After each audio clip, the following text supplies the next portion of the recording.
Abala sa shooting ng kanilang underwater scenes para sa GMA teledrama na Paraiso Ko Ikaw, ang kapusong sina Kim Rodriguez at Christopher Martin. Si Kim, hindi raw maiwasang matakot kapag nasa tubig. Ang Starbite sa Tenilar, Santiago. Mula umaga hanggang hapon na nakababad sa tubig sina Kim Rodriguez at Christopher Martin. Kinukunan kasi ang iba't ibang underwater scenes nila kasama si Joey Marquez sa Paraiso Ko'y Ikaw. Para di lamigin, pagkatapos ng bawat take ay tumatapat sila sa malaking ilaw para magpainit. Si Kim, hindi raw maiwasang makaramdam ng takot kapag nasa tubig dahil hindi siya marunong lumangoy. Sanay na sanay naman si Christopher dahil dati siyang varsity swimmer.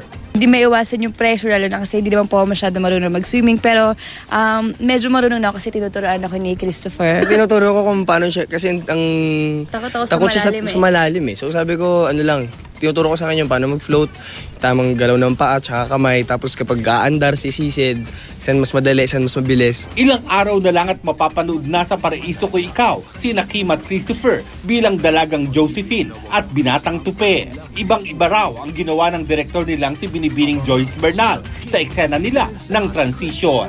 O yun dapat nilang abangan kasi unang yun yung talagang binago ni Direk lahat, tinranspose niya lahat para dun sa paglaki namin, talagang binusisi. At saka abangan nila yung transition namin kasi may tatalon kami sa batis eh. Oo, sa falls. Lars Santiago, GMA News.